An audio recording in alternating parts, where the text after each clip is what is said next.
this and then we'll go. Okay. Brett, how are you, man? Very good, Tim. Thanks, mate. We finally managed to hook this up after many confusions about time zones.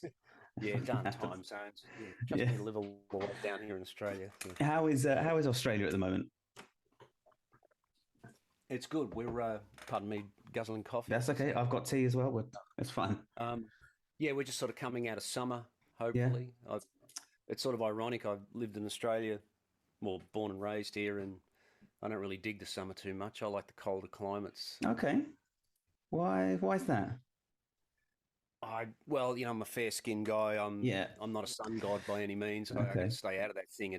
I've had some nasty, nasty effects from the sun in Australia, Okay. and and I don't know. There's just like I'm Scottish and English by heritage from my Okay. family's lineage. So I don't know. There must be just something in me that longs for The longs gray. for. We got plenty of grey skies and rain over here. You're welcome. You're welcome to it. Yeah, yeah. And I'll be complaining when winter shows up. So just get ready. yeah, yeah. I mean, as is always the way. Well, that's what the English do. Just complain about the weather. It's too hot. It's too cold. It's nothing. It's never fucking right. But I do love living here in Australia. Like I mean, I've lived in America for a long time, and that was awesome too. But yeah, there's no place like here for me. So it's Yeah. good. Whereabouts? You're in Melbourne. I'm about 2 hours north of Melbourne, Okay. so hour and a half, 2 hours in. We ended up back in the little hometown I grew up in, actually. So Okay. Castlemaine. So Castlemaine. I think beautiful area. I think I passed through it when I was doing a little traveling around there. You might have. There was a stop down from Ayers Rock. I think we did Adelaide, and then I think we had to take a bus to Castlemaine before we hit Melbourne. Yeah, that's entirely possible. Yeah, because Yeah. the freeway runs right past it. Yeah. So it's It's entirely possible. But yeah, we have property here. We've got about 3 acres, nice. and yeah, I love it. It's beautiful. Cool. Cool. How's what's the music scene like at the moment? How's that shaping up post COVID? It's good here in Australia. Everyone's back out playing again after COVID and all that stuff, except for me apparently. So Oh, that's the only drag is because the artist I mainly worked with was a fantastic singer named John Farnham, mm, and worked with John for well 40 years almost, yeah. and we were going great. John was still really keen to perform, and everything was really going well. And then of course COVID hit, so that stopped all that. And then I think it was about a year after COVID hit, and John was diagnosed with cancer Oh shit. in his jaw, Okay. and, which is a terrifying thing for a singer to have to deal with, but a terrifying thing for anybody. Yeah, yeah. But he had to go through a huge operation and then reconstructive surgery, and I think he's doing great. Yeah.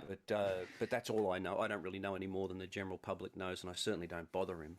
Yeah, yeah. Uh, but yeah, from all accounts, he's doing really well. But after that, um, the phone kind of stopped ringing for me. I mean, all the gigs were taken. I think once COVID hit and people started to come back, Yeah. uh, yeah, no one wanted to give up their gigs. And look, to be fair, I mean, I work in rock and pop mainly, and it is quite possible I've just aged out of the industry. I mean, I turned 61 this year, so Okay. there's no young bands that want a 61-year-old player in the band. So. And to be fair as well, I I do love being at home. I love being at Mm, home and spending more time doing stuff on the internet. yeah. And and if I go out and do a gig, unfortunately, John's manager, Glenn Wheatley, who was also his best friend, he passed away during COVID. He got Oh COVID, no. took him Okay. out, which just destroyed all of us because the environment that John and Glenn built as a working team, it was just so special and so rare. Like it was like family to us, Yeah. and I'll never find that again. So yeah, it's if I went out and did any gigging again, I'd like it to be a situation where I got to really blow a lot. And Yeah. so I Would guess I kind of want it on my own terms in yeah. a way. So I may have to build it myself if I'm ever going to do it again. We'll Well, see. yeah. I mean, are you writing still? I mean, writing music. I know you've got a book out, hybrid picking book out, just come Yeah, out recently. yeah, that only came out about 2 weeks ago. It's Um, funny because when I dropped you that message, all I see now are adverts for your hybrid picking book. Yeah, I know it was just a coincidence, I guess. I thought you might have been wanting to know about that, but I guess it is just a coincidence. But yeah, Guitar Vivo Yeah. and Luke Lewis put it out, and it seems to have been well received. Good. So made it quite unique in a way because at first Luke was talking to me about ideas for the book and said, because we were only talking about this last year, Mm. um, I talked with another company, very reputable company, a couple of years back, and I just sort of lost track because, and so did they. We just sort of stopped Mm. talking about it because I always got stuck with the transcribing. And then just last year, I spoke to Luke about it, and I said, if I just send you videos, can you transcribe it? Because I said I'm hopeless. Yeah. I'll never get this done. And he said, yeah, no problem. We can handle that. So I set up, two camera shots, so it's you got the right hand and left hand Yeah. and Yeah. everything. And then what he originally suggested was let's do 100 hybrid picking exercises. A And I was like, hundred. I don't have 100. I've I've got barely got five. five. Yeah. Yeah, I know. Yeah, but I said, how about this? I said, how about I do an exercise and then I do a musical example of how to apply it? Because Mm. some of the exercises are boring as dirt. You'd listen to Yeah. them. If that was just all it was, someone would look at the book and then look at the accompanying video you get with the book, because there's links to the Mm. video when Yeah. you Yeah. buy Yeah. the book, and they'd say, well. What am I doing this for? I mean, I'll Yeah. drive myself insane just doing this exercise. But then when you show them a musical application of it, I'm hoping people will go, "Oh, there is a point to this." Yeah. So Yeah. it's I think hybrid picking is one of those things that it's it's one of the great examples of how you can inject your own personality and your own spin on music without buying pedals and effects. Like just the natural sound of that string ringing under your finger is yeah, I hope so. Well, it's very characteristic to people. it really worked for me, and it was something that just happened naturally for me. It wasn't like I was sitting there going, "Now, how do I stand out?" or something Yeah. like that. It was just in when I was very young. I mean, I'd only been playing for a few years, and I just instinctively started to grab the strings Mm. with my other fingers, and it opened up avenues to me to sort of get around the instrument because that's how I play. It's not like I'm secretly a killer alternate picker or sweep picker. Yeah. I If you ask me to play something and if I can't play it the way I play it with the Yeah. Yeah. legato and the hybrid picking, I ain't playing it. Yeah. I saw a great interview with Guthrie Govan. I mean, they're all the Guthrie's interviews are fantastic. I Oh, love mate. hearing him speak and watching Yeah. him play. He said the objective is to turn your picking hand into the Swiss Army knife of techniques. And I thought, Mm. man, well, if you're Guthrie, you can do that, but Yeah. not me. I'm afraid I'm stuck with the hybrid thing. But it was seeing Frank Gambale's first video back in 1988 or Okay. 89, I think it was. And that's what blew my head open. That's when I realized the way Frank was laying the notes on the fretboard, it was actually after I got over the initial shock of seeing what he was doing with the pick. Mm. It was watching the way Frank was sort of reconfiguring how he played the notes on the fretboard, and it just made me realize I've got this facility here that I haven't been really fully utilizing. And that's when I realized I had all the technique was in place, a lot of it. Mm. Just through following Frank's lead, I came up with so many ideas. It was super exciting. It was a It's great great time. when little doors get opened up and you're like, oh, and then you're just kind of off on your own, and then 3 weeks have And gone the by and you're just and still in your room. well, the timing was perfect because it was then I was I moved to Los Angeles Mm. and I got to know TJ Helmrich, and we started to jam together, and then eventually we'd write together and release albums, and I was doing a little bit of two-hand tapping with just one finger, basically. Yeah. Bit of, sort of just a poor rip-off of Eddie and Mm. EPH, and then of course to be sitting in front of TJ with this full eight-fingered Yeah. virtuosity in front of me. Luckily, I was already off into my hybrid picking thing, and all these other ideas were showing up, and I thought, well, that's it. I won't bother tapping anymore. Yeah. I think TJ's got it covered. Yeah. He's got that covered. Yeah. he's got a handle on it, so I'll leave it to him. Yeah. It's cool. Yeah, two-handed tapping is one of those things that same sort of thing. I tried it. I could do like the quick version of eruption, but I would fumble my way through it. But yeah, it's just something that never really sat with my playing. And it's one of those things that I think about, should I try and work on it? Do I need to work on it? I was like, no, I don't feel like I'm missing anything. I'm not missing Yeah, I out. think it's with any technique. I think it speaks to you. Like Mm, I think you feel like you've got a voice and you've got ideas, yeah, and I think that I watch what Greg Howe does with the tapping, and it's unbelievable. yeah, yeah, And Matteo Mancuso does it as yeah. well as the that otherworldly right hand technique he's got, Mm, uh, and Guthrie, you name it. Joel Hoekstra studied with TJ, so Joel's got the full 8 finger version down pat. yeah. Like I mean, I see what some people do in and obviously the incredible work that TJ put in because he explained to me how he did it and Mm, the same practice methods. He would drive to his girlfriend's place way back when, and I think she lived like a good half hour away or something like that. yeah. And because he was now hang on, he's in the States, so on the left hand side of the car, he would Yeah. lay his guitar on his lap while he was driving and practice with this hand, with the right hand on the neck. And then on the way back, he said, "Get another hour of practicing." Wow. And I mean, there it is, right? Whenever you find a spare half hour, just sit there, and shoehorn in That some practice. that So kind of what? work. And Yeah. So what does your practice look like these days? Do you call it practice? Do you just? Is it more like maintenance? Do you well, work on yeah. stuff that you want to As push yourself on? I used to love listening to the Guitar Wank podcast with Bruce Foreman and Scott Henderson back when they really got into it when COVID was happening and Troy McCubbin. Yeah. And Bruce made this great gag once, which for him is a joke, but for me it really hit home. And he said, I used to practice to get better, but now I practice just to keep from getting worse. It really kind of shocked me how much I thought that described me. Yeah. But no, I continually try to. Sorry, I keep scratching my nose. That's I'm fine. not a raging cocaine addict. It's just a nervous It's still a affectation. bit. It is a bit early.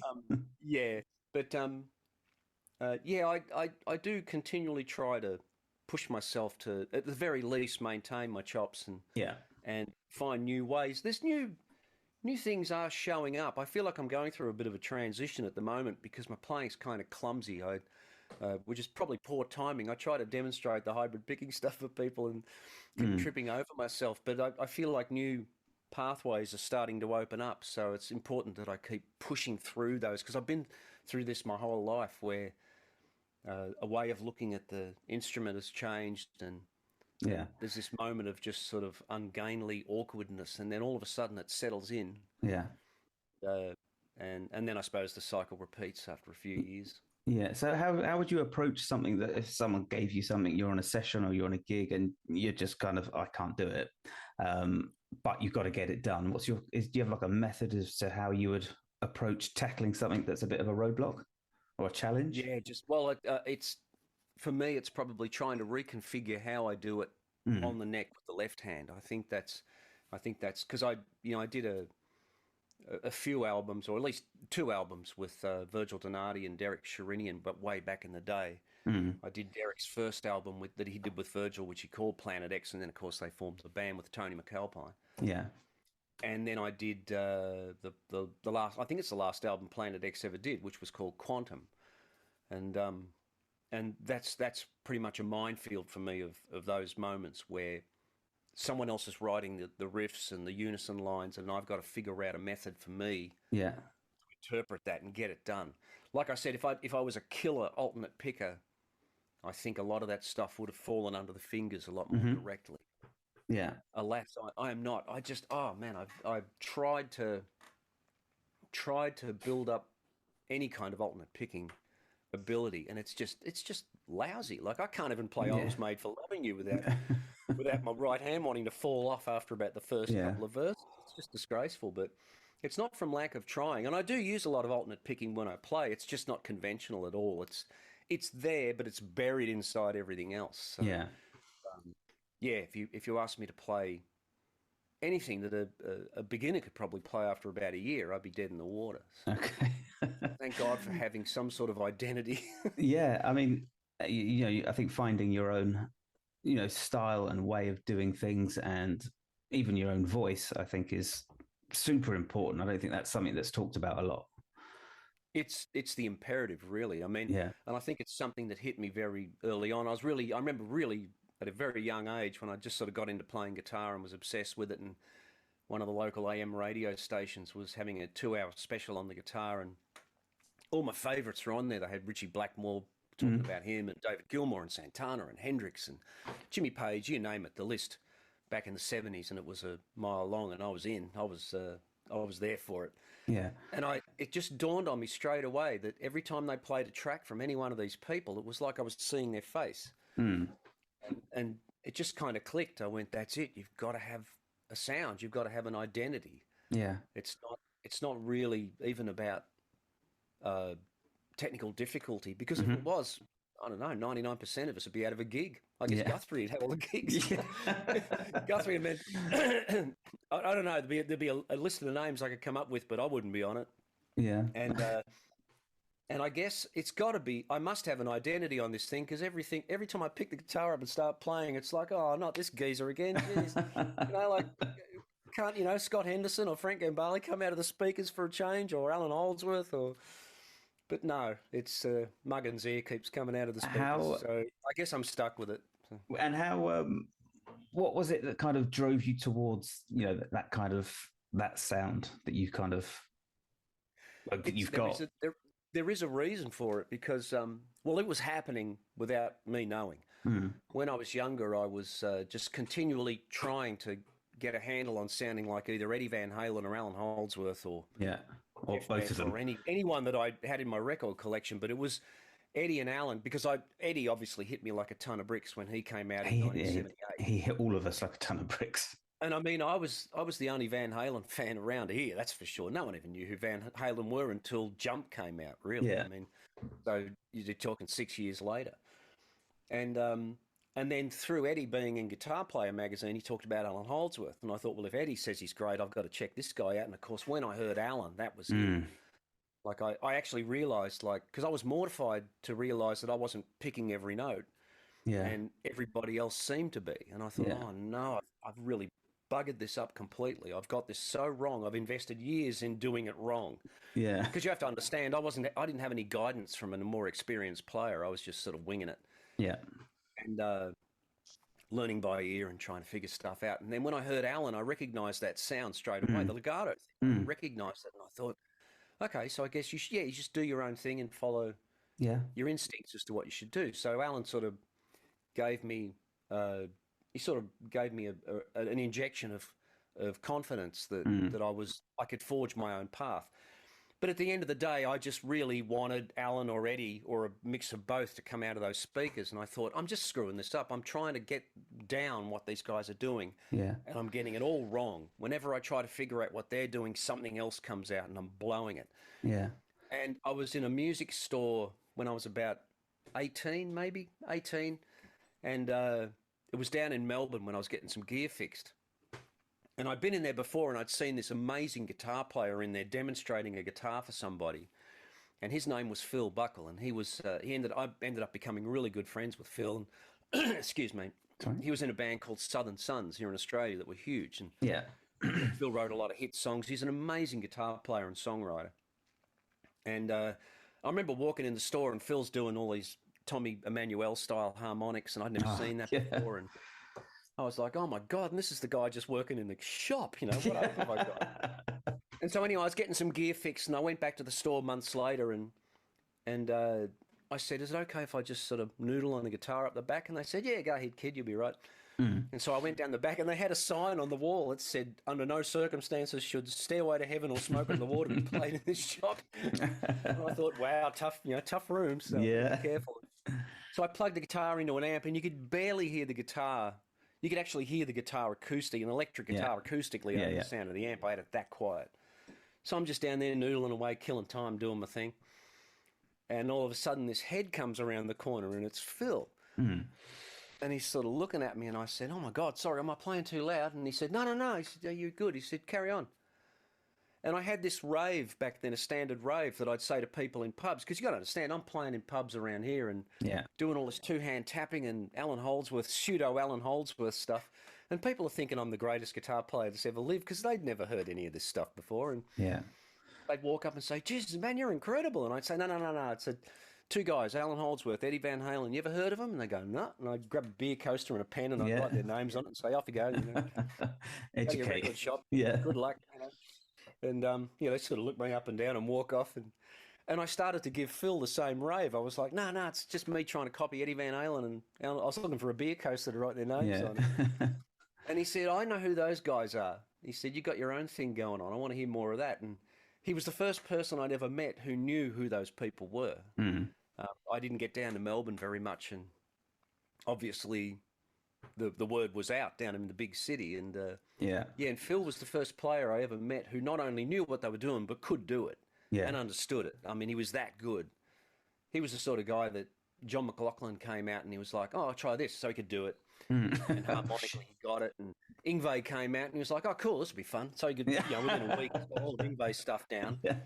And no problem for him. He was just a natural genius musician and guitar player. But he really instilled that. All of a sudden I realized that annoying sound that was coming out of the speakers every time I played the guitar was me. Yeah. And I thought, I should focus more on this. I should give it more respect and give it more attention. So at that moment, I sort of made a conscious decision to stop transcribing other people's ideas or trying to learn other people's ideas. And I thought every week I'm going to try to come up with a couple of my own things and try to shove them in the set when we do our gigs. Because I had a pub band back then. We played every Friday and Saturday night. It was great. And I had complete freedom and autonomy to do whatever I wanted in the band. It was just guitar, bass, drums, and my cousin singing. So I could do anything. I thought, well, okay, the lick of the week goes in this song. I can do it in this key. So. And I came up with just so many licks. They all ended up on this album called Centrifugal Funk that I did back in the early 90s. So Nice. They served me in good stead. That's good. I mean, I think there's a lot of, like, particularly for new guitar players, there's a lot of emphasis on, can I get the sheet music for that? Can I get the tabs? Can I have the thing? Can you show me how to do it? There seems to be almost a lack of, not necessarily learning other people's music, but taking like the low-hanging fruit that you like the sound of and incorporating into your own playing, and then coming up with something original and coming up with new ideas. I think the internet has, I feel like the internet has given so much in terms of resources, but I think it's taken away that little thing of just have a listen to something and see if you can figure it out on your own. See if you can figure out your own little quirks, your own little personality. Well, the situation we were in back in the 70s and obviously before that, even all musicians were in this situation. It was forced ear training. Yeah, it was like you had to develop a sense of relative pitch. I don't have perfect pitch by any means, but I have pretty good relative pitch.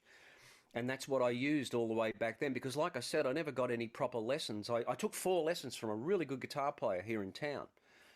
And he was great. He's, I can't remember his name now, Jeff Lyons, that was his name. Okay. And doesn't mean anything to anybody, but I've got to give Jeff a shout out because he meant a lot to me.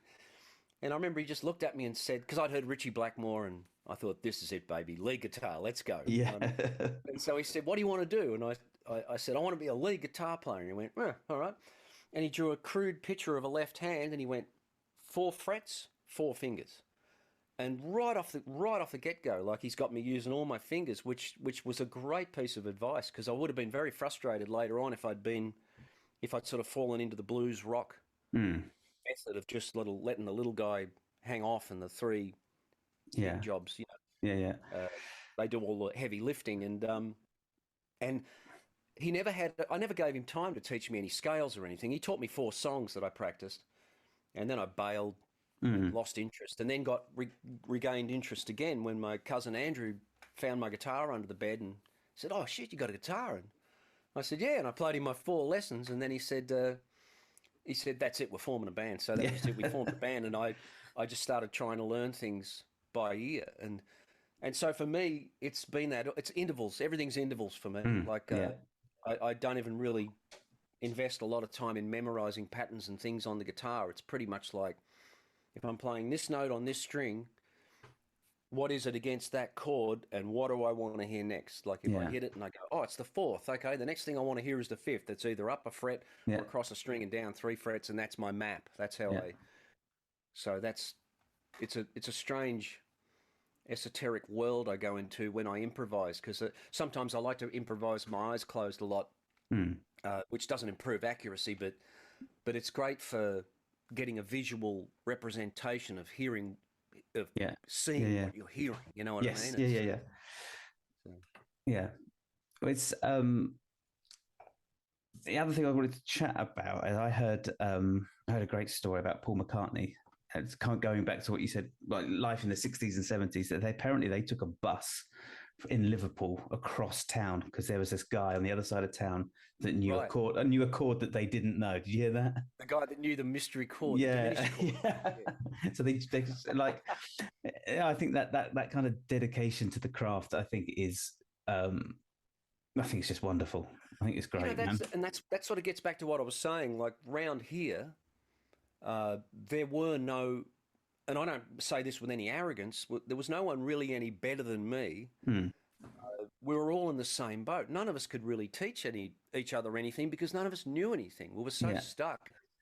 If there'd been, like Richie Blackmore said in an interview that I think his sister was even dating Big Jim Sullivan, who lived two doors down. And I think, like anyone from the UK that's of my vintage will know who Big Jim Sullivan is. I mean, yeah, he was the top session player in the UK for all through the 60s and definitely the 50s in the 60s. And there used to be this pop band called the Bay City Rollers, and yeah, they had a TV show which even aired back here when I was a kid. And to their absolute credit, like, these guys were just like a sort of the beginning of a boy band. yeah. Hmm. They got Big Jim Sullivan on the show, and every week he would do a guitar lesson. And one day I'm watching this, and he plays the theme from The Entertainer, like Yeah, the yeah, theme from The Sting, the movie The Sting, The Entertainer. yeah, yeah, And I'm just sitting there going, oh, who is this? You know, who is this now? yeah, And that was one of those lucky moments. And I remember Richie said in the interview, he said, if this is the guy just down the street, what hope have I got? And he said, luckily, yeah, luckily not everybody was as good as Big Jim Sullivan. So, yeah. and, you know, the Beatles had access to people around London. Like, obviously, London was bouncing at that time. And Hmm. I, I looked and I looked for that. If I could have found a great jazz guitarist to teach me harmony Yeah, and chords, and oh man, I would have taken off. I would have exploded as a musician. I just know I would have, because I had the drive and the fire and yeah, the passion to practice that stuff. It's why I sort of fell into the shredding thing, because the only barometer I had personally as to whether I was getting any better was whether I could play faster with accuracy. yeah. I thought, well, I do it in classical music. I see it in classical music, even country music. You'd see these Hmm. burning country players, and the emphasis seemed to be on ripping. Yeah, And the real virtuoso classical pieces, they're always played at high tempo with dexterity and yeah, yeah, virtuosity. And I thought, I guess that means I'm getting better. And I wish I'd had an older musician to sort of, you know, give me a clip under the ear and say, yeah, there's this thing called groove, yeah, you know, like pocket, yeah, phrasing, yeah, space. yes, It yeah, would have been handy, but alas, there was not. So, yeah. And what's your take on, getting better today? How do you view oh, that? just to, well, you know what? We spoke about this before you started rolling the tape and recording, and I just turn on the internet and I see so many amazing players, and it Mm. doesn't matter even if they're from the past or the future. Yeah, Young people young enough to be my great grandchildren, and they're just already absolutely phenomenal, and yeah, with a technical understanding, a technical facility, and even a harmonic understanding that I'll never get in this lifetime. And you know, it's really hard to sit there as an old guy and go, what am I even doing? Am I still relevant in any way? And uh, do is there a point to me even bothering to put my hat in the ring? Like, should I just yeah. shut up and let everybody else take care of it? But unfortunately, I just love to play music and Mm. guitar. So I'm afraid I can't stop. So apologies to everybody out there that hates the way I play. I'm not going to stop. But I feel like, yeah, just lately I feel like I'm improving in a sort of a musical sense, if that makes Mm. any sense. Yeah, I'm yeah, yeah, definitely not. I definitely can't see myself getting too much more in. Like, I don't know. I sort of long for the years when I seem to have this fifth gear of technique that yeah. isn't there anymore. But there's definitely a way of connecting those notes together. Like I said, that interval Mm. relationship of playing one note, finding another one, finding the one after that, finding the phrase that works here. There's a better sense of building something now Yes. rhythmically and harmonically that didn't seem to be there in the past. So perhaps that's it. I mean, I think it's that transition of playing like a guitarist to playing like a musician. Right. And I think that definitely is something that comes with age, because when you're a teenager, it's just how fast can I play? That's the only metric you've got. Am I faster than all the kids next to me? You want technique because no one has it. Yeah, I think that's it. Like when we start off, we long for technique because we want to be able to play, yeah, but you have to work to build that just to get some facility. I guess it'd be like wanting to play tennis. And you think, oh, great. So you buy a tennis racket and get a tennis ball, and you realise that you can smash it, but you got no control. And it's yeah, just going to go. yeah, When you watch a tennis player really nail the hell out of those things, and it goes right in that back corner of it. yeah, yeah, yeah. You watch someone doing Olympic weightlifting, and the way they throw that weight overhead and catch it, it just Yeah. takes thousands of hours of Yeah, practice yeah, to get in that groove. And we go through that as musicians, where we have to practice so much to get the technique, which allows us to just then express ourselves. yeah. So it's a long path. It is. It's a long road. Do you think there's anything that isn't being taught that really should be? To be honest, no. Mm. I mean, because I had the wonderful privilege to teach at Musicians Institute while I was living in Los Angeles, Yeah, and, as a sort of a member of GIT. I mainly did private lessons. I wasn't really skilled enough or musically knowledgeable enough to teach too many classes. I did sub out for Steve Travato when he Mm. Okay. left the school, and I had to finish off his country class, which was pretty hysterical. Jesus. Yeah, that was tremendous fun. Terrifying. Big And shoes to fill. There were some very funny moments. Yeah, there was Yeah. one guy, Jonas. I can't remember Jonas's last name. Really good guy. We became good friends, and I had to teach this song called "The Claw." I think it's a Oh, Jerry yeah, yeah. Reed song. Jerry Reed, yeah, I'd never even heard it before, and of course there was no internet to go to say, "Oh, listen to it." yeah. I went, "Okay, well, I had the chart that Steve wrote for it," and I go in there and I'm like playing it, playing it about like this, and getting all the notes right and everything. And Yeah. Jonas was a gun already. He was the one gun player in the class, and he said, Yeah. I think it's a little bit faster than that. And I said, can you do it? And he said, yeah. And he came up and he played it like Jesus. 8 million miles an hour. It was Yeah. unbelievable. So after that, he was my go-to for, Yeah. am I doing this right? Is this, yeah. But no, everything, even back then, everything was in place. I mean, Yeah. if you wanted to walk out of that place a complete master musician ready to ply your trade doing almost anything, and pretty much anything, you could have walked out of there ready to score a film if you wanted to, and be a shredder. I mean, if you wanted to. Yeah. So no, I don't see anything missing in education at all. We get distracted, Yeah. We all get distracted by but I like playing the blues, man, or I like, I want to, do dive bombs, or I want to do this, or I just love playing funk, and it's hard to. It's sort of like eating your vegetables. It's hard to force yourself to practice sight reading and Yeah. ear training and all that sort of stuff. But Yeah. I think some of the students thought they'd found an ally in me because I can't read to save my life. Okay. And they thought, yeah, I'll just talk to this guy. He'll convince me it's all rubbish and I shouldn't Yeah. worry about it. No. I said, "Look here, you're forking out the cash. Yeah. You're in a place filled with some of the greatest teachers and musicians in the world. Eat it up, man. When you walk out of here, Definitely. you thank me." Andre Neary. Yeah, man, Andre's fantastic. I've just stumbled across him years ago, and I think it was a song called Lake Elsinore. Mm. And I just noted he was like, apart from just prodigious facility, Yeah. he was doing all these chords using his thumb to extend the voicings, like Okay. and So not like and then- Hendrix would do it. what's that? Not like Hendrix would do it. So it's not just thumb No. straight. He would play like a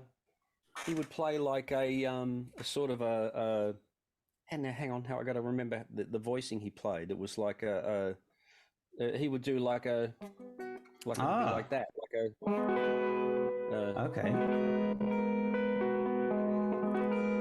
and like, I mean, rapid fire, like not I take half an hour to set that up, and then and there's a classical piece that I used that he directed me to or I suppose you'd say it was classical, and the shot of the nylon string, because he told me it was from playing Brazilian classical music. Okay. But he also he's a phenomenal alternate picker and has incredible hybrid picking chops. But what he does is he tucks the pick in underneath his little finger like that. Yeah. And then he's just basically Matteo Mancuso. It's all there, Right. Wow. So he was doing this stuff long before Matteo sort of became Yeah. known. I felt, and then all of a sudden he's got the pick back. I talked to him about. I said it's like a sleight of hand magic trick. It's Yeah. so Yeah. fast. It's it's there, it's gone, it's there, it's gone. Yeah. It's Yeah.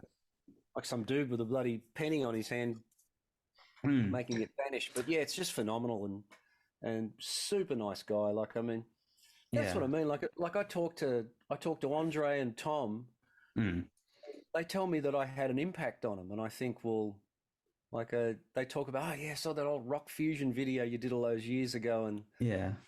I go, damn, that's I don't know, that's the best I could have ever hoped for. That me bumbling around would give these guys some ideas, because right now I feel like I should be ringing them up and taking lessons from them, because it's just Yeah. frightening Yeah. to see Yeah. what these guys are capable of. But I mean, yeah, I think that the thing with teaching is you never know what little seeds you're going to plant, and when they come back, in harvest, you're like, God damn it, really? I did yeah, that. I mean, you just don't know.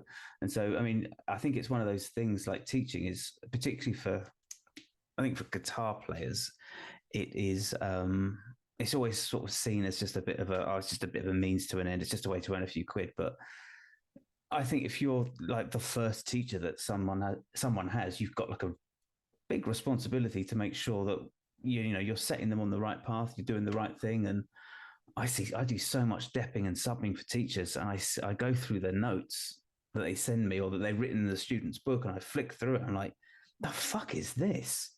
right, Like right, like there's just they'll write, like, not even on tablature, they'll write riffs out across the page, just like low E string, and then write 6, 5, 4, 3, 2, 1. I'm like, what the fuck is that? And I'll go back to these music schools. I'm like, have you seen this? I'm like shaking it up on my soapbox, shouting at the moon.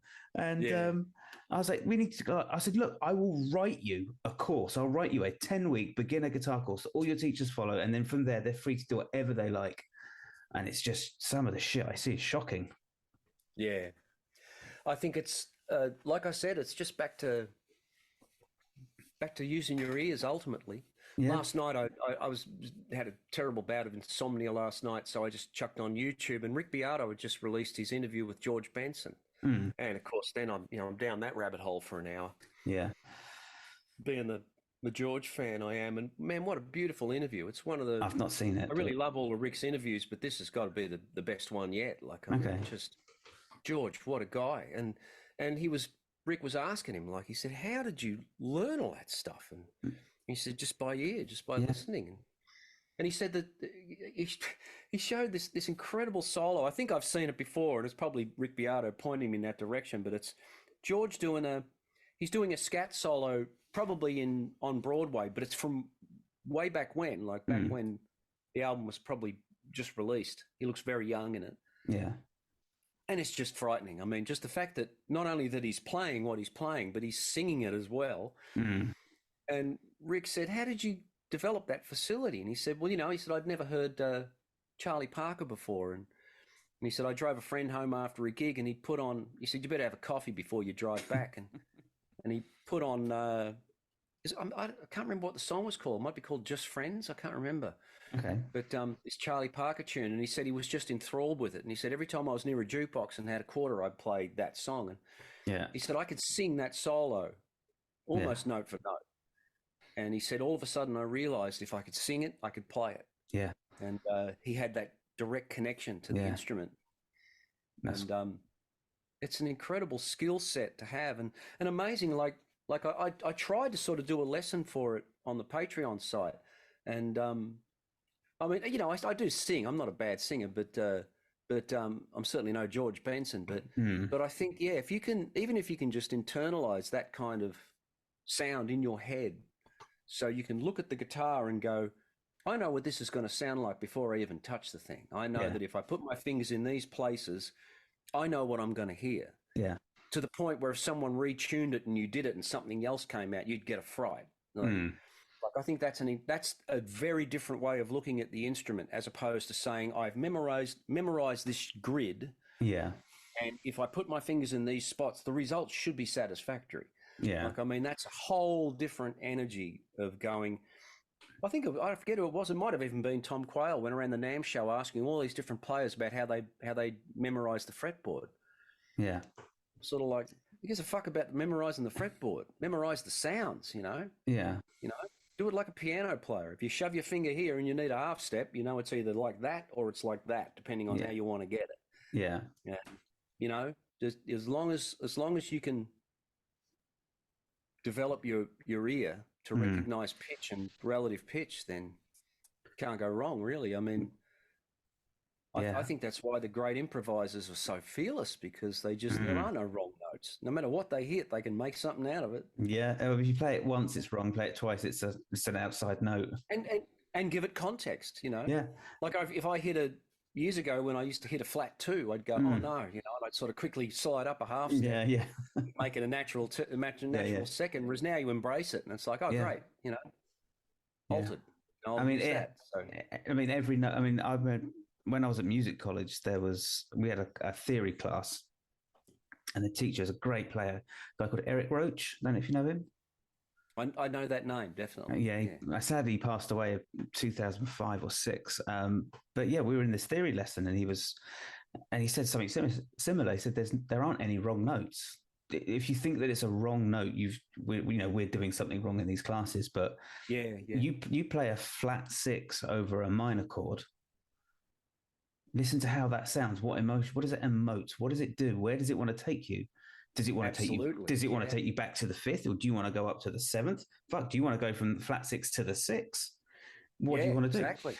And he said music's a language, and you better have something to say. And it was just choose your words carefully. It was like, wow. He said every sound. It's funny, like the 6 in itself is an incredibly powerful interval, isn't it? Yeah. Like I remember someone played me that melodic minor mode where it's a major scale with a minor 6 in it. Yeah, and it's the most enigmatic sound. It's beautiful. It's a really beautiful sound. Like, because I became fascinated with melodic minor because I quickly cottoned onto that. I went like either a minor 6 or a major 6 in a minor scale, because I had to figure all this out myself. No one taught me modes or anything.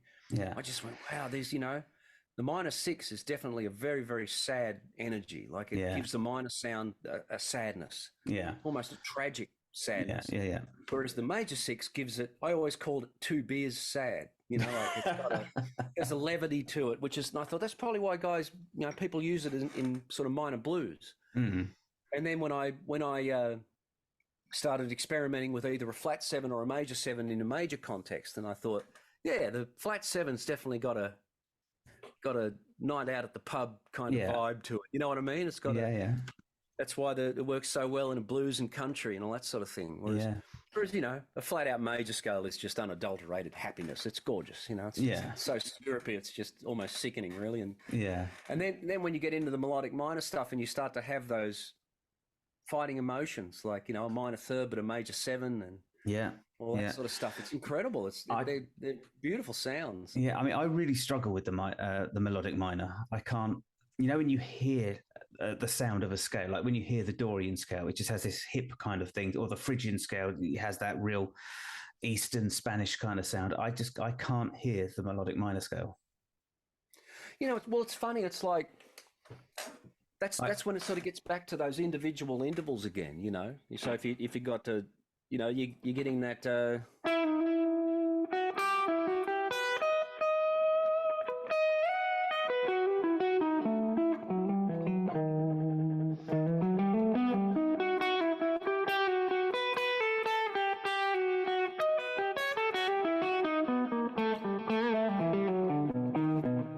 You start to fill in the other blanks, you start to play a more Dorian sound.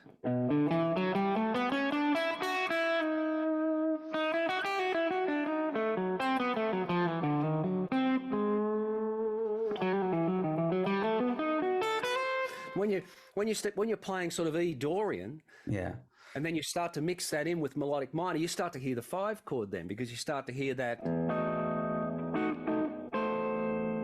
You hear that you're playing your Dorian stuff. Yeah.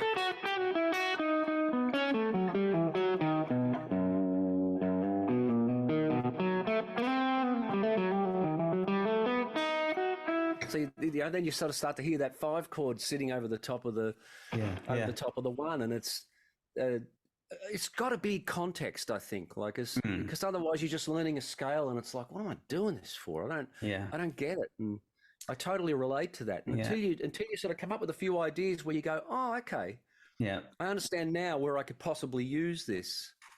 Yeah, I mean, I had lessons with a guy a couple of years ago, and he said, don't think of the melodic minor as the melodic minor. Think of it as the Dorian scale with a major 7. Exactly. Yeah, I was like, He said, and then like if you're in like a Dorian, a melodic minor, like you said, you add that G sharp, you'll start to hear the 5 chord. Yeah, exactly. That's it. Or you just start running A minor stuff over an A minor, then just run some E dominant 7 stuff, and that's melodic minor. And that's melodic minor. I think it's just time with the sound to get it in my head.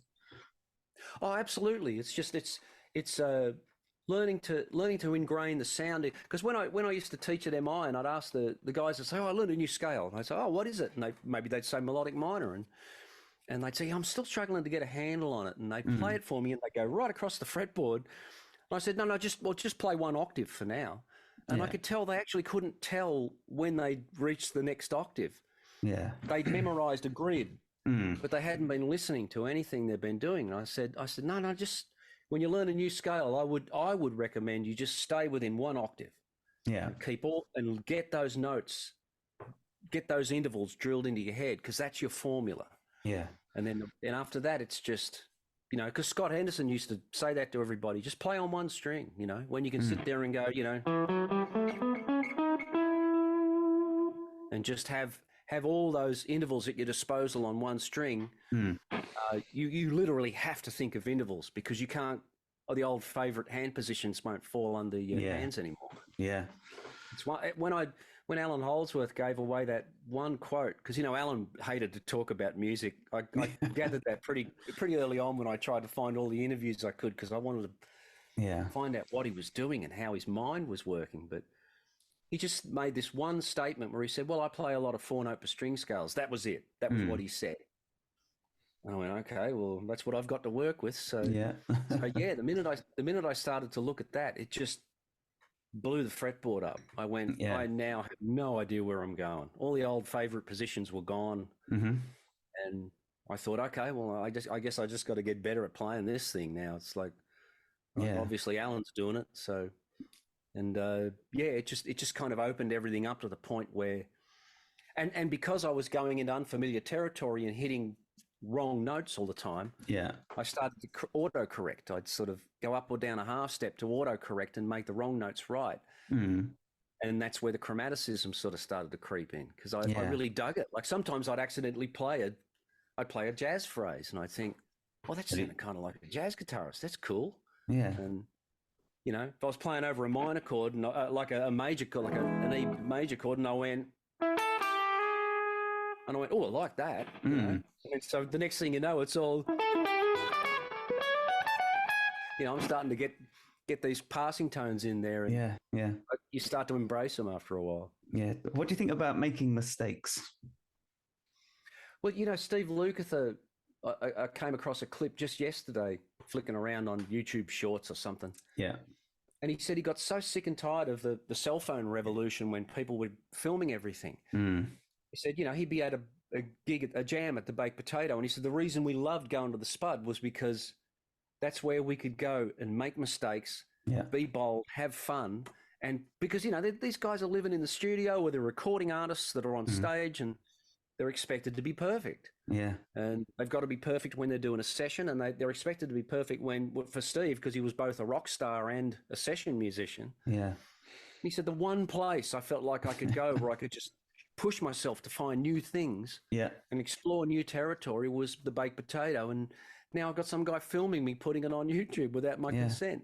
And you've got to be able to go to that. Like when you witness players improvising, and really you can tell when they're exploring and they're sort of looking. Like that's an incredibly privileged thing to be witnessing. You're basically watching someone push themselves into the unknown. And man, when you talk about the upper echelon of musicians, that's special. I mean, that's really rarefied air to be living in, to see musicians that have to force themselves to go where they're outside their own boundaries. Like, I couldn't imagine what that means for like a Scott Henderson. Like, but I know Scott goes there. He goes there and he will force himself to truly find out what's out there. And Holdsworth did it constantly. I mean, there's some of the older clips of Alan. It's obviously cell phone footage, but Alan was just. No wonder he was so brutal to himself, because he forced himself to just throw everything else out the window and look for what he couldn't do. And man, I found clips of him doing things where I've just gone, I guarantee he did that on that night and probably never did it again. Maybe. There's a clip of him doing Devil Take the Hindmost, where in the middle of the song, usually Steve Hunt would do the keyboard solo over the melodic section, over the vamp. Yeah. And then Alan and whoever was playing drums at the time, Gary Husband or Chad or whoever, they just go off for like 32 bars or whatever. And it was in that moment, Alan would. There was this one clip, and I've looked for it again, and I can't find it, but Alan he palmed the pick like I said Andre did. Yeah. And he was actually basically doing like what I would have to hybrid pick, because he was straddling at least 3 strings and playing the widest interval I've ever seen in my entire life. Like, his fingers were stretched about that far apart. Yeah. Eyes shut, just going for it. Just looking at it going, I've never heard him play that before. And I've listened to more Alan Holdsworth than probably anybody on the planet. And that's wild, man. When you sort of see somebody that fearless, and he was just like, he was so in the zone in the moment of doing it that he wasn't thinking about, I hope no one's filming this. And it takes balls. It really does take a set of balls to truly push yourself. Yeah, I mean, I say this to my students as well. It's like, you've got to be okay with making mistakes. You've got to lean into them, because otherwise you'll just play it safe, and it's just you'll boring. never get anywhere. You'll never get anywhere. You never get anywhere. Yeah. So I asked this of another friend of mine who's a big Holdsworth fan. Do you know how old he was when he started? I think he was 17, from what I can gather from 17 or 19. I heard 24, which gives the rest of us hope.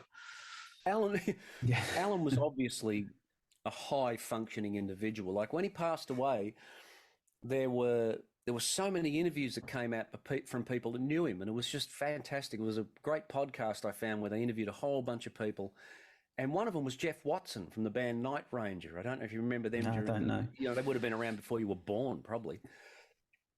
But Jeff was actually one of the first exponents of the two-hand tapping style. He was doing a lot of that stuff way back in the 80s, and he did a solo album might have been the early 90s, very early 90s. And he had Alan play on a couple of tracks, or at least one track. It was called Forest of Feelings, I think. And I just sort of wondered how that came about, but of course I never knew. And then Jeff was interviewed on this podcast after he passed away, and he said, yeah, Alan lived just right up the road from me in Orange County. And he said, we were big drinking partners, and we just hang out all the time. And he said they used to go to this pub that they really liked, and they just sit there and have beer after beer, I guess. And he said that it was one of those pubs where they had all these beer bottles lined up across the top of the bar, just as a display. Pubs do that sort of stuff. And Alan said, okay, let's play a game. Let's try to memorize all the beer bottles and all the brands. And he said Alan could do it. Wow. And which sort of made me realize, like, I wonder if Alan really did have like photographic memory. Like, if he was the sort of person that could come up with a system of memorizing how to map out the fretboard so he could play those amazing scales that he used, because some of his fingerings were so unconventional. Yeah, I've tried a few lines. I'm like, this is too much. No. I mean, look, when I first heard Alan, it was on the UK album, because that's the one Eddie Van Halen recommended we all get, with In the Dead of Night on it. And I love that album. I'd never really heard progressive music like that before. Yeah. And then I eventually got the One of a Kind album by Bruford. And then I found out my brother-in-law, who's a fantastic drummer, he had the Tony Williams Lifetime stuff on cassette. So I got all this great music from Alan, but he wasn't really playing a lot of chordal stuff. It was always bolstered by keyboards, like Dave Stewart and Bruford and Alan Pasqua doing the Lifetime stuff, and Eddie Jobson in UK. And then eventually, after all these years, IOU was released, the first Holdsworth record, and I thought, great. So I run down to Melbourne, drive 2 hours to Melbourne to an import store, and glory be, they've got it. Yeah. And got back home and put it on, and I just went, oh my God, his chords are more involved than the lead guitar stuff. Forget about all that. Listen to the chords. Yeah. And that's when I realized what we were dealing with here, like just what a thorough musical genius we were dealing with. Because, I mean, obviously all us rock players got caught up and enamored with the speed and the fluency of the soloing. That's why the metal players loved him so much. I was one of them. Yeah. But when I heard the chords, I went, oh my God, listen to this. I remember I had the rare privilege to meet Sean Lane when I was traveling around doing gigs with Bobby Rock. And Sean actually jammed with us when we went to Memphis. And we went to Sean's house, his grandmother's house where he was living, and he played us all of Powers of 10 before it was released. It was wow. It was just great. And I had the most beautiful Alan Holdsworth rave with Sean. He's the first guy I ever met who loved Alan's music and everything as much as I did. And he said, he said, I was just sort of playing rock and heard this band called UK was playing in the park in Memphis. And I went down to watch him. And he said, I saw Alan and I'd never heard anyone play a guitar like that before. And it just changed everything. He said, I just stopped in my tracks and went, I've got work to do. Yeah, I got work to do. Exactly. So and Sean was right onto the harmonic stuff, like the chords. I mean, Sean Lane is one of those people that's just.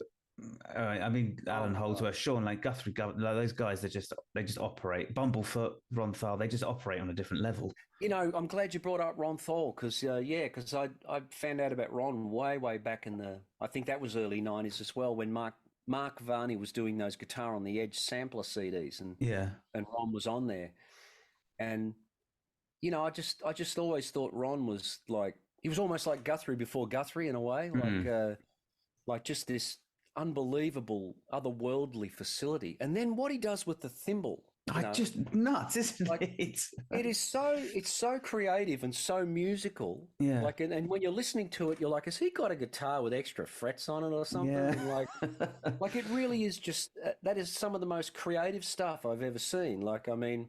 Yeah. Because I remember when Jeff Beck was, he'd play that beautiful song where he'd take the slide off his left hand and play the notes way up over the pickups. Yeah. And I remember seeing in an interview, he said he was given that idea by one of the other guys in his band. He said, you could play the notes up here with your slide. And of course, the governor could do it, Yeah.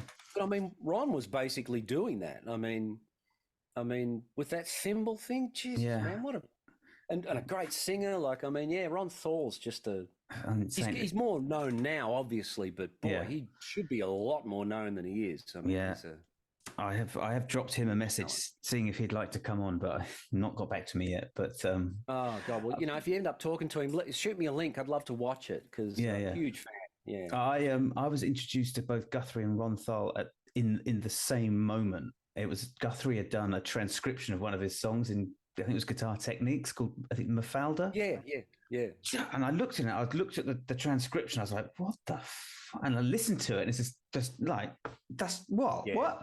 It's like a keyboard. It's like a keyboard mixed with a guitar mixed with, it's just fucking insane. When I was in the UK back in 2008, I was doing a clinic and I forget where I was. I feel terrible now because they were the people that got me over there. They were wonderful people. And I used a Cornford amp, and so James Cornford and it was it Pete? Peter Cornford? Shit, Pete Cornford. Yes, yeah. Yeah, Pete Cornford. Yeah. No, Paul Cornford. God, yeah, terrible. I'm having a Alzheimer's moment. Paul and James brought the half stack. Yeah. And I think they said it was the half stack Guthrie might have used for a while. Mm-hmm. And I said, is there any hope of meeting Guthrie? Can we get together? And they said, yeah, he's in town. Like, he's in London. We'll hook up tomorrow night. So So we went along and I got to hang out with Guthrie and all the guys, and we went out and had a curry and got smashed, and it was just tremendous fun. Lovely, Guthrie man. he had his guitar with him in a gig bag, and I remember he said to me, he said, "You're not leaving this pub until you play at least a D major chord on that guitar." And I said, I hope he didn't take it the wrong way, but I said, I just can't, not in front of you. I can't touch that guitar in front of you. It's just, I wouldn't feel right. Like, I tell you what, realized I was in the presence of greatness and I couldn't really go there. But man, what a super nice guy. he was absolute gentleman, and Jesus, man, what a phenomenal musician. Like, just yeah, but he was my teacher when I went to college. Really? Guthrie was? Yeah. Oh my God. Well, so we got off the right foot there. We had him for the first term. We had for technical development on a Wednesday, and then session styles on a Friday. And the whole of the first term, the session styles was all based around just blues players and great blues. But he actually took this guitar that I've got here. This is an old Yamaha Pacifica. Pacifica, wow, yeah. And he said, "Oh, has anyone got a hardtail?" I was like, "Oh yeah, I got this one here. I've got all the springs are screwed in. The thing doesn't move." And he wanted to just demonstrate because he had a Floyd Rose, just some country bending things because the Floyd Rose obviously move. Fucking hell, man! It's like I know, yeah. Just ripped through just this. It started off like a pedal steel kind of thing, and then he just like ran through this fucking Albert Lee open string lick, and I think Guthrie might be in the same league as Alan, where there's this just total recall. Like if he ever learned it, it's always there. And like for me, if I don't play something, it's gone. Like there's things I used to play years ago. There's no hope of me recreating that for you right now. Yeah. But Guthrie just seems to be this. Once the facility is there, it doesn't go away. I'm not discounting all the hard work. I mean, obviously, yeah. He's obviously highly dedicated to his craft, but certainly, but there's just something else operating there. I mean, there's practice, and then there's something else. Yeah, just a little bit of magic. Practice 8 hours a day for whatever time I've got left, and there's no way in hell I'm going to get to the level in any one thing about his playing. Yeah, you know what I mean. And he's got 50 things. Yeah. In fact, I just watched this fantastic clip on YouTube a friend of mine sent me, and it's Hans Zimmer talking all about the soundtrack for the latest Dune movie. Dune. Okay. Yeah. Part 2. Yeah. And yeah, Guthrie got a mention on there because he's emulating some bagpipes on there on his guitar. So yeah, it looks like a guy comes out in the movie with a bagpipe instrument, but and Hans Zimmer said it's not even a bagpipe; it's my guitar player Guthrie Govan doing it on his guitar. But he's nuts. It's just insane. But there's a lot more out there too. It's crazy, man. It's like I said, I sit around just thinking maybe I should just sit at the back and watch the grass grow and get out of everybody's way. But no, don't. I still love to play, so I can't help it. Keep chucking my hat in the ring, I'm afraid. Do it. Just keep on doing it, man. Have you got any shows coming up?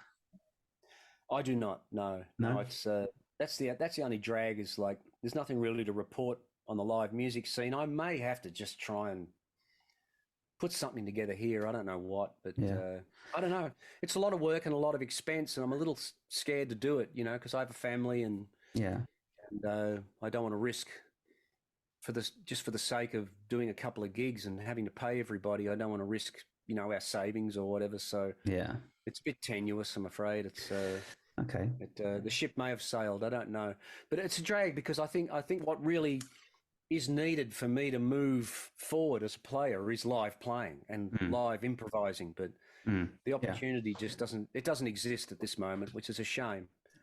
So I was kind of envious watching Andre and company blowing with Virgil the other night, and they were doing 8 shows and Andre's touring a lot, playing a lot, and I thought that's where that facility comes from, and the mind, the quick access to the ideas. I have a lot of great ideas while I'm improvising. I think I do, but I stumble over myself getting to them, and I think that's the trouble. I'm not doing it live and being in that moment enough. Jamming here to backing tracks doesn't quite cut it. Yeah, well, I hope you do get back on it. I hope you do. Yeah, I miss it. I'd love to get back in a situation where I get to really play like myself and not just be doing cover tunes or or Yeah. something like that. I kind of had that with John Farnham. Like my happy place was playing on stage with him because he loved it when we improvised. He'd sort of leave it up to us whether he just left it up to me if I wanted to play the same solo or improvise. And Yeah. so I had complete freedom there. And I played a lot of slide guitar with him too, which I loved. Okay. And I tend to not play slide unless I'm on a gig, which is a drag, you know. It's I love to do it, but it's more of a live thing. But all right. love the Nostromo shirt, by the way. That's fantastic. Movies and music is just like my passions. Well, I mean, you know, I've been a fan since the original Alien movie. So yeah, the Nostromo shirt. I must try and get myself one of those. Yeah, it's massive sci-fi horror nerd film fan. Yeah, it's me too. Yeah, it's cool. I've just started to get my daughter into it as well, and she's kind of like she's leaning into it a little bit as well. So yeah, it's cool. My she's about 16, and she wants to be a screenwriter. And okay, I was given the original Alien movie as a double disc set many years ago as a birthday present, and there's a fantastic documentary in there on the whole process of writing it and making it. Yeah, you know, all the interviews with Dan O'Bannon and Ridley Scott, of course, and all the cast. And I hope to get her to watch it. She just doesn't really like horror that much, so I don't want to freak her out with the. She'll be fine. She'll be fine. But, it's a fantastic. When I watch that documentary, I think it's a miracle any good movies get made when you consider all the idiots with their fingers in the pie that just. Oh, I know. Well, look at Alien 3. Look what happened to that. That was like Hollywood's biggest own goal. Biggest own goal. Yeah. How do you fuck that up? I know. Yeah. But leave it to James Cameron to do a kick-ass sequel. Just fucking hell! Like it's a masterclass in how you take an amazing franchise and kick it up a notch. You know, that's what he did. Just great. Just fucking, and it's a completely different film, but still in the same hub. It's like Alien was this claustrophobic horror, whereas Aliens is this action-packed. Yeah, almost like a war film. It's just fucking great. Well, I remember we were touring with Nelson in the States when Terminator 2 came out. Okay. And I mean, I completely, gorged myself on the first Terminator movie because I was I was into weights and all that sort of stuff. So Arnold was a big fan, of a big hero. Yeah. And so if Arnold's in a movie, I'm going to see it. So I just thought it was such a fantastic piece of work, as everybody did. And then, of course, everyone was freaking out about the second one because it was going to cost so much. And, they're going to make their money back, And I think they'll make their money back. Yeah, they did. But those effects, man, they still hold up. Stand up today. When I first went to the States I went back there in 1990 to really start working with the Nelson Band and committing to living there. And they said, hey, we're going to see a movie tonight. Let's all go. So we went off to see The Abyss. Okay, yeah. And the theatre's almost empty. It's like no one even really knew what was going on. But we had to wait. Oh, no, it wasn't almost empty. It must have been pretty full because we had to wait outside. This is in Los Angeles, so I mean, people go to movies like rock concerts there. Yeah. So we're sitting outside waiting to get in. And as we're walking in, everyone else is walking out. So we're sort of doing a file change. And just randomly, these two guys are walking out, and this guy looks at me just randomly, and he says, the resuscitation scene is worth the price of admission. And he just keeps walking. And I went, okay. I had no idea what this movie was about. I knew it was called The Abyss, and I thought, well, it's about a big hole in the ground or something. I don't know. And he was right. Like, Ed Harris in that resuscitation scene, he should have got an Oscar for it. Yeah. But we're halfway through the film, and the liquid water the head comes out, up, and I'm like, what the fuck is this? What is this? And just the other week I found these dudes on YouTube, these American guys that are all CGI special effects experts, and they either sit there and pick holes in something or praise it. And luckily they did The Abyss, and they talked about how no one had seen anything like that before, and it was completely under the radar. No one talked about it. When was that? Everyone lost their minds when Terminator 2 came out because the same technology that James Cameron developed. So was that 86? James Cameron and Industrial Light, ILM, I guess. So. Yeah, that was 86, wasn't it? The Abyss. No, it was 1990. Oh, was it? Oh, look, I thought it was in the 80s. Yeah, 1990. Yeah, like it was one of his later films, and He was, he's obviously a big director by then, but Yeah, because Terminator 2 came out after that, and they used the same technology on that to really fuel the whole film, which was yeah, the liquid metal yeah. Terminator. B1000. Yeah. Listen, Yeah, Brett, we're gonna have to call it a day there, but absolutely. it was a real pleasure. Thank you.